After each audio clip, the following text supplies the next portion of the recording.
क्या आप यकीन करेंगे कि आज जो केमिस्ट्री दुनिया भर में पढ़ाई जाती है उसकी बुनियाद एक ऐसे मुसलमान साइंटिस्ट ने रखी थी जिसका नाम ना हमारी किताबों में है, ना किसी साइंस अवार्ड लिस्ट में और ना ही किसी म्यूजियम की दीवार पर।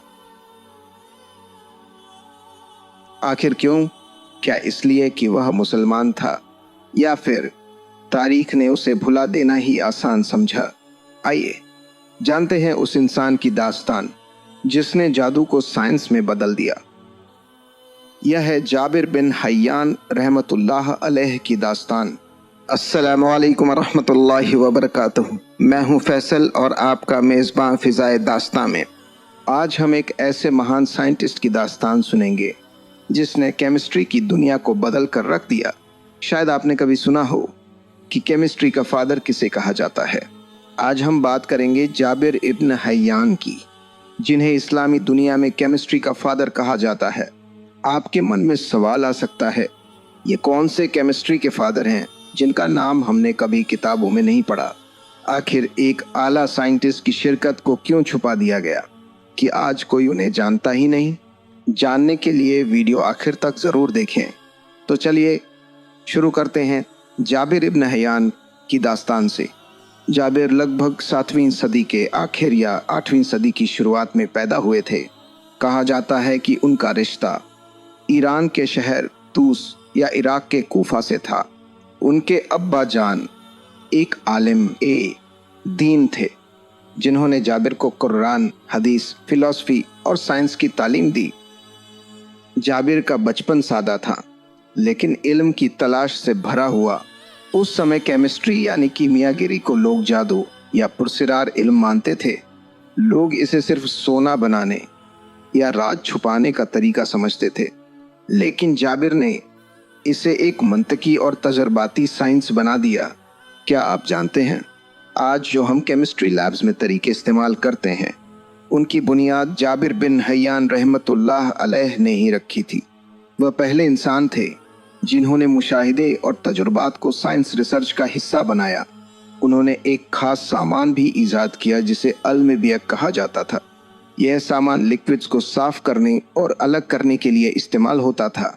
आज भी दुनिया की जदीद लैब्स में इसी उसूल पर बने आलात चलते हैं, यानी जो केमिकल रिसर्च हम देखते हैं उसकी बुनियाद सदियों पहले एक मुसलमान जहन ने रखी थी। और सुनिए, जाबिर ने 3 ऐसे तेजाब खोजे जिन्होंने साइंस की दुनिया में इनकलाब ला दिया। सल्फ्यूरिक एसिड, नाइट्रिक एसिड और हाइड्रोक्लोरिक एसिड। ये तीनों तेजाब आज भी केमिस्ट्री, दवा बनाने और इंडस्ट्री में बहुत काम आते हैं। क्या आप जानते हैं हज़रत जाबिर बिन हय्यान रहमतुल्लाह अलैह वो पहले साइंटिस्ट थे जिन्होंने रसायनों को 3 अहम ग्रुप्स में तकसीम किया, एसिड, बेस और सॉल्ट। यही तकसीम आज भी केमिस्ट्री के बुनियादी उसूलों का हिस्सा है, यानी जो साइंस के बुनियादी उसूल आज पूरी दुनिया में माने जाते हैं उनकी शुरुआत एक मुसलमान के जहन से हुई थी। जाबिर ने 300 से ज़्यादा किताबें लिखीं, जिनमें किताब अल कीमिया, किताब अल हज़र और किताब अल सिर खास तौर पर मशहूर हैं। इन किताबों में उन्होंने न सिर्फ केमिस्ट्री के उसूल बताए बल्कि फ़िलॉसफी और तजुर्बाती तरीके भी तफसील से लिखे। अब एक सवाल ये भी है, सिर्फ जाबिर बिन हय्यान को ही केमिस्ट्री का बानी क्यों ना कहा जाए? दरअसल यूरोप में भी कई बड़े साइंटिस्ट हुए जैसे रोजर बेकन और रॉबर्ट बॉयल। उन्होंने तजुर्बात की बुनियाद पर साइंस की सोच को आगे बढ़ाया, खास तौर पर जब यूरोप में इल्म तेजी से बढ़ रहा था। इस वजह से मगरिबी दुनिया में अक्सर इन्हीं साइंसदानों को केमिस्ट्री का फादर कहा जाता है। लेकिन हकीकत तो ये है कि जिस बुनियाद पर वो आगे बढ़े वो जाबिर बिन हय्यान रहमतुल्लाह अलैह ने ही बनाई थी। यूरोप में हज़रत जाबिर रहमतुल्लाह अलैह गेबर के नाम से जाने जाते थे। ये उनका लैटिनाइज्ड नाम है जो पुराने वक्त में उनकी अरबी की किताबों के तर्जुमे के दौरान इख्तियार किया गया। उनकी तहरीर सदियों तक यूरोपियन साइंसदानों के लिए रहनुमाई का जरिया बनी और उन्हें मगरिब में फाउंडर ऑफ अर्ली केमिस्ट्री या अरब केमिस्ट्री जैसे अलकाब दिए गए। ये अलग बात है कि मगरिब में जदीद दौर में केमिस्ट्री के बानी के आम तौर पर आंटोइन लैवोजियर का नाम लिया जाता है।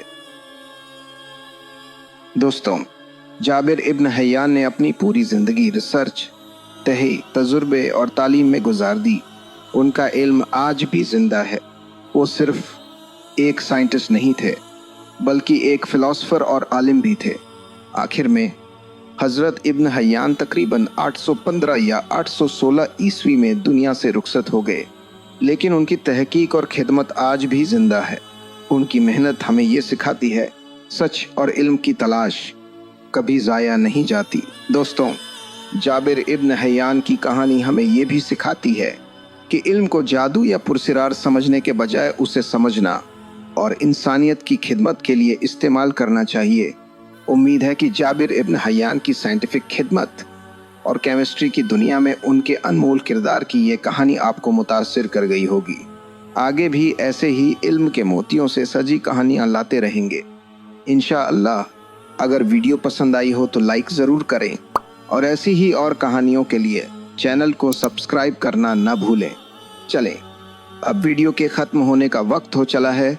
साल के 365 दिनों में से आज है दिन नंबर 198 और आप सुन रहे थे फैसल की आवाज़।